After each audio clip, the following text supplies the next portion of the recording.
반갑습니다. 붓다의 복과 지혜입니다.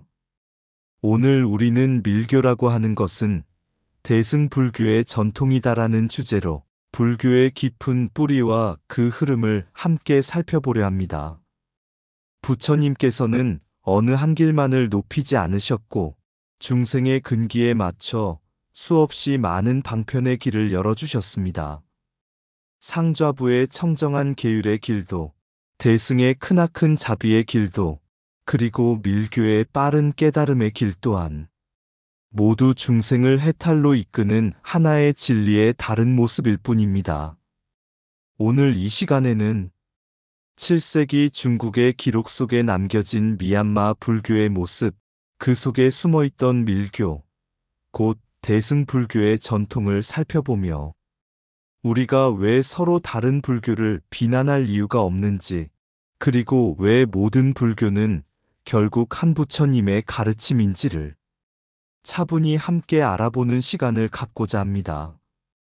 지금 이 순간 종파를 내려놓고 나라를 내려놓고 오직 부처님의 참뜻 하나로 함께 이 길을 걸어가 보시겠습니다. 자, 그럼 밀교라고 하는 것은 대승불교의 전통이다. 그 여정을 함께 해볼까요? 옛날 미얀마의 깊은 숲속 사원에 평생을 계율과 선정 수행에 바친 한 상좌부 노스님이 살고 있었습니다. 그 스님은 매일 새벽 아무 소리 없이 가사를 여미고 숲속을 돌며 번뇌를 끊고 다시는 윤회하지 않으리라는 서원을 세우고 정진했습니다. 어느 날 인도에서 온 젊은 수행자 한 사람이 금강절을 지니고 만트라를 염송하며 그 절을 찾았습니다. 그는 밀교 수행자였고 몸과 말과 뜻을 동시에 닦는 길을 걷는 사람이었습니다. 제자들이 수군거렸습니다. 저 사람은 대승이랍니다. 우리는 아라한의 길을 가는데 저 수행은 너무 빠르고 화려한 것 아닙니까? 노스님은 아무 말도 하지 않고 그 젊은 수행자에게 물 한 그릇과 잠자리를 내주었습니다. 며칠 뒤 두 사람은 함께 숲을 거닐게 되었습니다. 노스님이 조용히 물었습니다. 그대는 무엇을 얻기 위해 그리 열심히 염송하는가? 젊은 수행자가 공손히 답했습니다. 저는 저 하나의 해탈이 아니라 괴로움 속에 있는 모든 중생이 함께 깨어나기를 원합니다. 노스님은 잠시 걸음을 멈추고 자기 발밑에 개미 한 마리를 가만히 바라보았습니다. 그리고 조용히 말했습니다. 나는 지금까지 윤회를 끊는 길만이 최상의 수행이라 생각해왔네. 그러나 그대의 말 속에도 부처님의 숨결이 그대로 살아있구나. 그날 밤 비가 내렸습니다. 천둥이 치고 번개가 갈라지듯 하늘이 울었습니다. 두 스님은 함께 법당에 앉아 각자의 방식으로 수행했습니다. 한 사람은 숨을 고르고 고요히 관했고, 한 사람은 진언을 외우며 모든 중생의 고통을 끌어안았습니다. 그러나 신기하게도 두 사람의 호흡은 점점 같은 리듬으로 흐르기 시작했고, 마음속에는 같은 자비와 같은 평온이 깃들었습니다. 이튿날 새벽 노스님이 먼저 합장했습니다. 그대의 길은 대승이요. 나의 길은 상좌부이지만 우리가 향하는 곳은 다르지 않구나. 해탈을 향한 걸음도 부처님의 길이고 중생을 끌어안는 서원도 부처님의 길이로다. 젊은 수행자도 합장하며 고개를 숙였습니다. 스님, 저는 오늘 비로소 알았습니다. 계율과 선정이 없는 자비는 허공 같고 자비 없는 해탈은 그림자 같다는 것을요. 그날 이후 그 숲속 사원에서는 아라한을 향한 수행과 보살의 서원이 서로를 부정하지 않고 서로를 비추는 두 개의 등불처럼 함께 이어졌다고 합니다. 그리고 사람들은 이렇게 말했습니다. 밀교가 대승의 전통임을 책이 아니라 수행에서 증명한 절. 길은 달라도 깨달음의 자리는 하나다. 자비는 지혜를 떠나지 않고 지혜는 자비를 떠나지 않는다. 당나라 시대 의정 스님은 배를 타고 끝없는 남쪽 바다를 건너며 부처님의 가르침이 어디까지 퍼져 있는지를 직접 눈으로 확인하고자 했습니다. 그가 목숨을 걸고 남긴 기록이 바로 남해 귀긴의 법전이었습니다. 험한 파도와 이국의 풍습 속에서도 의정 스님이 가장 깊이 바라본 것은 땅의 주인이 아니라 그곳 사람들의 마음이었습니다. 어느 날 스님은 남쪽 바다 너머 한 나라에 대한 이야기를 기록합니다. 중국 사람들에게는 그때까지 이름조차 생소했던 나라, 훗날 미얀마라 불리게 되는 땅이었습니다. 의정 스님은 이렇게 적습니다. 그 나라 사람들은 불법을 존중하고 승려를 공경하며 계율을 생명처럼 여긴다. 이 짧은 기록 하나로 중국인들은 비로소 깨닫게 되었습니다. 부처님의 가르침은 중국에만 머무는 것이 아니구나. 남쪽 바다 너머에도 이미 등불은 밝혀져 있었구나. 부처님께서는 진리는 국경이 없고 깨달음은 바다를 건넌다 하신 적은 없지만 의정 스님의 글은 그 말씀을 그대로 증명하고 있었습니다. 그로부터 약 300년이 지난 뒤 10세기 초에 편찬된 구당서에도 미얀마에 대한 짤막한 기록이 다시 등장합니다. 그 나라 또한 불법을 숭상한다. 불과 한 줄 남짓한 기록이었지만 이 짧은 문장은 7세기부터 이미 미얀마가 불교 국가였음을 역사 속에 또렷이 새겨주었습니다. 그리고 더 흥미로운 대목이 이어집니다. 그 나라 불교의 근본은 상좌부이되 아리의 가르침 또한 함께 행해진다. 여기서 말하는 아리, 곧 밀교, 즉 대승불교의 전통이었습니다. 이 기록은 우리에게 조용히 이렇게 말해줍니다.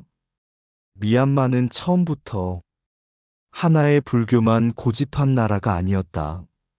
상좌부의 엄정한 계율과 대승밀교의 깊은 자비와 진언 수행이 한 땅에서 함께 숨쉬고 있었던 것입니다. 그대들은 왜 그렇게 복잡한 의식과 진언을 행하는가? 번뇌를 끊는데 그럴 필요가 있는가? 밀교 수행승은 미소 지으며 이렇게 답합니다. 우리는 번뇌를 끊는 데서 멈추지 않고 번뇌 속에 있는 중생까지 함께 깨우고자 합니다. 상좌부 스님은 잠시 침묵하다가 말합니다. 나는 나 한 사람의 해탈을 걷고 그대는 모든 생명의 해탈을 걷는구나.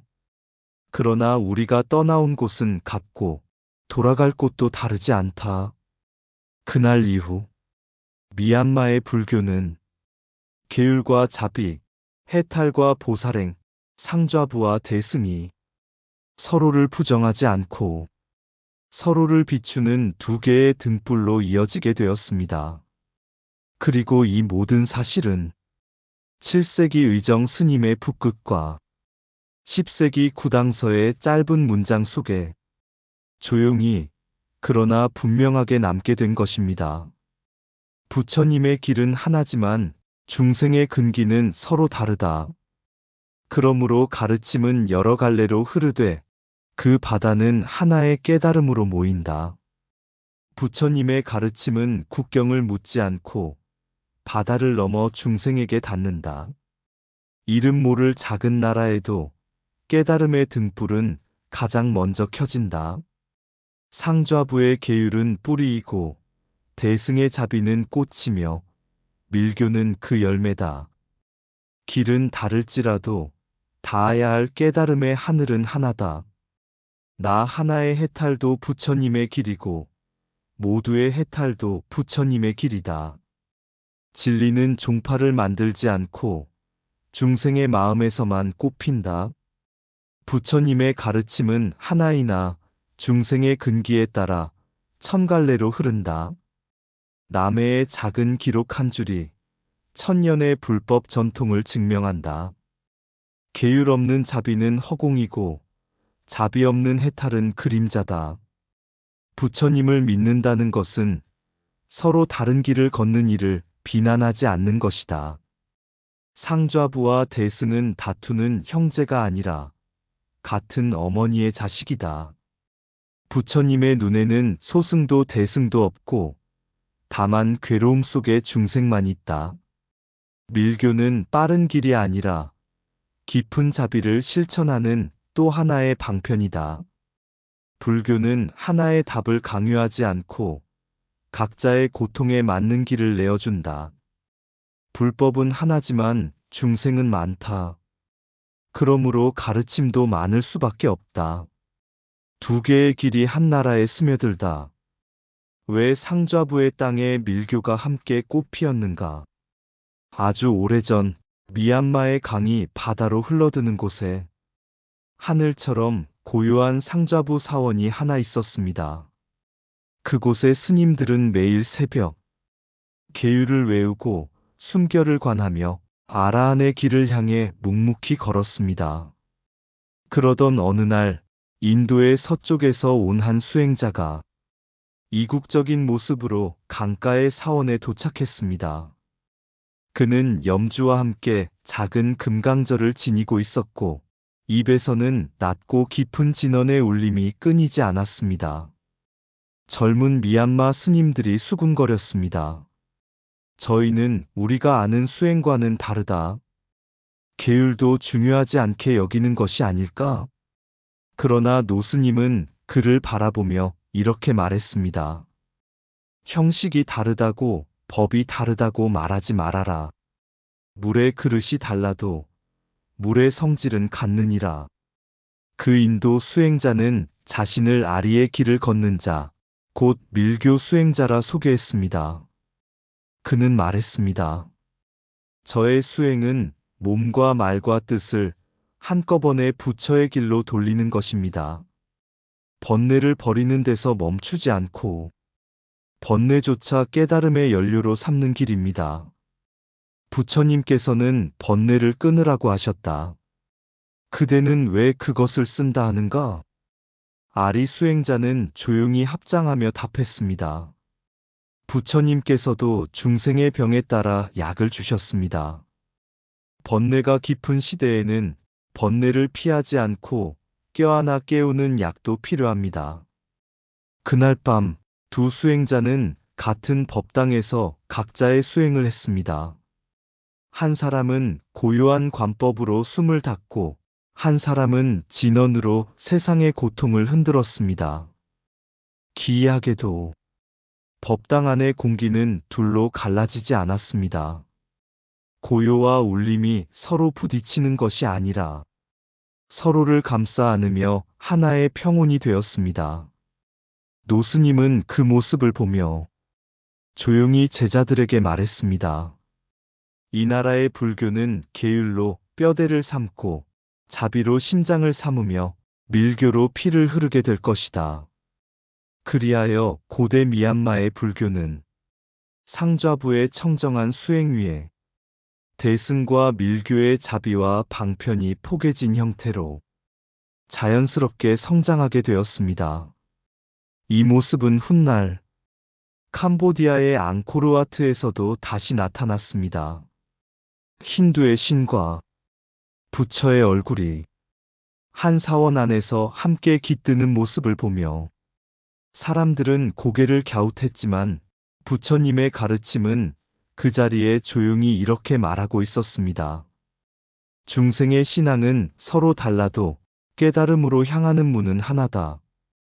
밀교는 티베트에서 태어난 것이 아니라 인도 불교가 마지막 불꽃처럼 타오르던 그 시대, 가장 중생의 고통이 깊었던 순간에 가장 빠르고 강한 자비의 옷을 입고 태어난 가르침이었습니다. 그리고 그 불꽃이 67세기 바다를 건너 이미 미얀마의 강가 사원에까지 도달해 있었던 것입니다. 부처님의 법은 고정된 형식이 아니라 중생의 아픔에 따라 끊임없이 모습을 바꾸는 자비의 다른 이름이다. 부처님의 법은 한 모습이 아니며 중생의 고통만큼 다양한 옷을 입는다. 상좌부의 계율은 땅이 되고 밀교의 자비는 하늘이 된다. 밀교는 빠른 길이 아니라 가장 깊은 고통을 향해 들어가는 자비의 길이다. 번뇌를 버리는 길도 부처님의 길이고 번뇌를 깨우는 길도 부처님의 길이다. 형식이 다르다고 법이 다른 것은 아니다.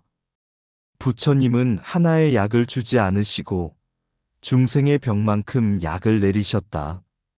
상좌부는 스스로를 밝히는 등불이고 밀교는 세상을 비추는 등불이다. 진원이 다르다고 진리가 달라지지는 않는다. 고요로 가는 문도 해탈이고 울림으로 가는 문도 해탈이다. 부처님의 가르침은 어떻게 닦느냐보다 누구를 위해 닦느냐를 먼저 묻는다. 자비는 슬로에도 멈추지 않고 밀교는 빠르되 중생을 앞에 세운다.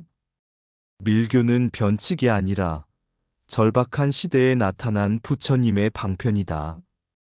계율만 있고 자비가 없으면 얼음이 되고 자비만 있고 계율이 없으면 불꽃이 된다.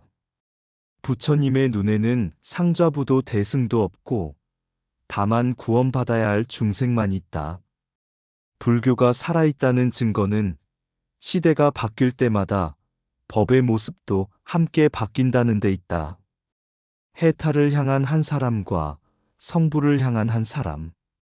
아라한과 불성, 그러나 부처님은 하나. 옛날 큰 강을 사이에 두고 두 개의 수행 공동체가 마주 보고 있었습니다. 강 동쪽에는 계율을 생명처럼 지키며 아라한의 길을 향해 묵묵히 정진하는 상좌부 수행자들의 숲속 도량이 있었고 강 서쪽에는 모든 중생이 부처가 될 수 있다는 서원 아래 보살행을 실천하는 대승 수행자들의 사찰이 자리하고 있었습니다. 동쪽의 수행자들은 말했습니다. 번뇌를 끊고 윤회를 벗어나는 것이 해탈이다. 아라한이 되는 것이 수행의 완성이다. 서쪽의 수행자들은 말했습니다. 중생이 모두 부처가 될 가능성이 있다. 나 혼자 깨닫는 것으로는 아직 끝이 아니다. 겉으로 보면 두 길은 너무도 달라 보였습니다. 어느 날 큰 가뭄이 들어 강물이 바닥을 드러냈고 양쪽 수행자들은 처음으로 강 한가운데서 마주 서게 되었습니다. 상좌부의 노스님이 먼저 물었습니다. 그대들은 왜 끝없이 다시 세상으로 돌아오려 하는가? 해탈했다면 쉬어도 되지 않겠는가? 대승의 보살승이 미소 지으며 답했습니다. 강 저편에 아직 익사할 리가 있는데 어찌 나 혼자 마른 땅에 머물 수 있겠습니까? 이번에는 보살승이 물었습니다. 스님께서는 왜 중생을 남겨두고 떠나려 하십니까? 노스님은 한참을 침묵하다 답했습니다. 나 역시 중생을 버린 적은 없네. 다만 먼저 불에 붙지 않으려 나부터 물가로 나왔을 뿐이네. 그때 강 상류에서 나뭇잎 하나가 떠내려왔습니다. 동쪽에서도 서쪽에서도 그 잎은 똑같이 물 위를 떠 흘러왔습니다. 노스님이 그 나뭇잎을 가리키며 말했습니다. 저 잎은 동쪽 물이 만들어낸 것도 아니고 서쪽 물이 만들어낸 것도 아니다. 그저 강물 자체가 흘려보낸 것이다. 보살승이 조용히 합장했습니다. 부처님의 가르침도 그러합니다. 아라한을 향한 길도 불성을 향한 길도 모두 하나의 강에서 흘러나온 물입니다. 그 순간 두 사람은 동시에 깨달았습니다. 상좌부는 윤회를 멈추는 길을 보여주었고 대승은 윤회를 건너 중생을 건지는 길을 보여주었을 뿐 서로가 틀린 것이 아니라 서로가 부처님의 다른 자비의 얼굴이었음을 노스님이 고개 숙여 말했습니다. 그동안 우리는 그대를 소라 불렀다. 그러나 작은 수레는 없고 작은 중생도 없음을 이제야 알겠다. 보살승도 깊이 절하며 답했습니다. 그동안 우리는 그대를 자기 해탈만 구하는 수행이라 여겼습니다. 그러나 자기 자신도 끝내 건너지 못한 중생임을 오늘 배웠습니다. 그날 이후 두 공동체는 서로를 다른 길의 형제라 불렀고 이렇게 맹세했다고 합니다. 우리가 걷는 길은 다를지라도 우리가 모시는 부처님은 한 분이다. 아라한은 자신을 건너는 길이고 불성은 모두를 건너게 하는 씨앗이다. 그러나 두 길은 모두 같은 부처님의 자비에서 태어났다. 소승이라는 말을 삼가야 하는 이유의 핵심. 소승은 교황 용어가 아니라 경멸의 언어가 될 수 있음. 부처님은 누구의 수행도 작다 말하지 않으셨음. 상좌부는 가장 오래된 부처님의 수행 전통. 대승 역시 그 전통 위에서 피어난 자비의 확장. 아라한은 자신을 건너는 길이고 불성은 모두를 건너게 하는 씨앗이다. 해탈을 향한 걸음도 부처님의 길이고 성부를 향한 서원도 부처님의 길이다. 길은 달라도 우리가 모시는 부처님은 한 분이다. 상좌부는 고요로 깨닫고 대승은 자비로 깨어난다. 나 하나의 해탈에 이르는 마음도 자비이고 모두를 건지려는 서원도 자비다. 불성은 특별한 이에게만 있는 것이 아니라 숨쉬는 모든 생명 속에 있다. 부처님은 누가 먼저 깨닫느냐보다 누가 더 아프냐를 먼저 보신다. 윤회를 멈추는 길과 윤회를 건지는 길은 목적이 다를 뿐 서로 등을 지지 않는다. 작은 수레는 없고 작은 중생도 없다. 아라한의 고요 속에도 자비는 숨쉬고 있고 보살의 자비 속에도 해탈은 자라고 있다. 불교는 경쟁의 길이 아니라 서로를 기다려주는 길이다. 부처님의 법에는 우열이 없고 다만 중생의 사정만 있을 뿐이다. 자기 자신도 아직 건너지 못한 중생임을 아는 것이 참된 겸허다.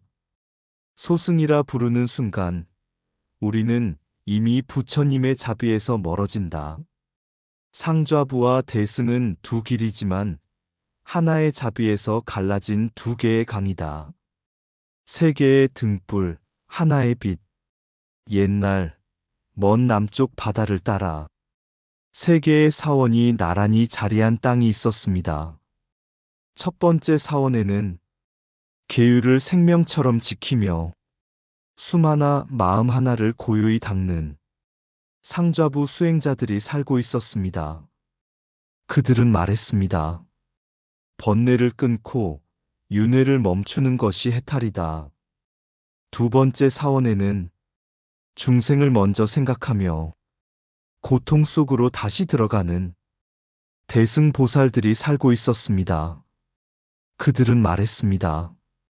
나 혼자만의 깨달음은 아직 완성된 깨달음이 아니다.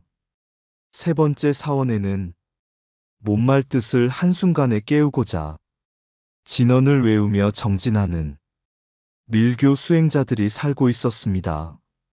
그들은 말했습니다. 이 몸 그대로, 이 산 그대로가 곧 도량이다. 사람들은 세 사원을 두고 늘 논쟁을 벌였습니다. 어느 길이 더 높은가? 어느 것이 진짜 부처님의 법인가?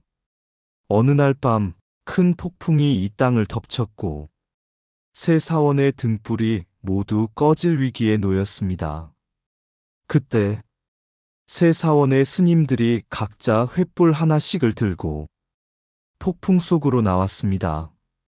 상좌부 스님의 횃불은 작지만 흔들림 없이 조용히 타올랐고 대승보살의 횃불은 강한 바람 속에서도 다른 이를 먼저 비추며 흔들렸고 밀교 수행자의 횃불은 바람을 거슬러 불꽃이 더욱 크게 타올랐습니다.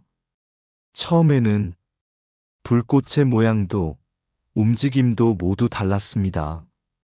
그러나 폭풍이 가장 거셌을 때 세 개의 불빛이 서로 가까워졌고 마침내 하나의 큰 빛으로 겹쳐졌습니다.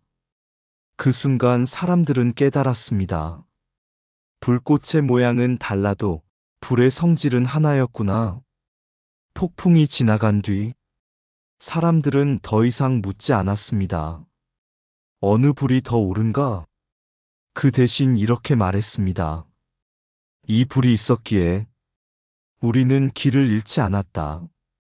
그날 이후 그 땅의 사람들은 상좌불을 소중한 뿔이라 불렀고 대승을 넓은 그늘이라 불렀으며 밀교를 빠른 불꽃이라 불렀습니다. 그러나 새 불교를 부르는 단 하나의 이름은 오직 이것뿐이었습니다. 부처님의 길.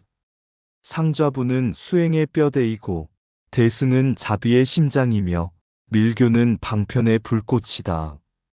그러나 그 심장에서 흐르는 피는 하나, 바로 부처님의 자비다.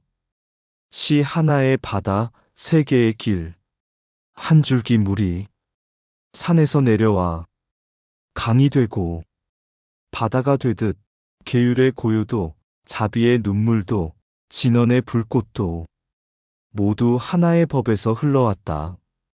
어느 이는 윤회의 사슬을 끊고 아라한의 언덕에 오르고 어느 이는 중생의 손을 잡고 다시 세상으로 내려가며 어느 이는 이 몸 이생 그대로 번뇌를 불꽃 삼아 단번에 깨어나려 한다.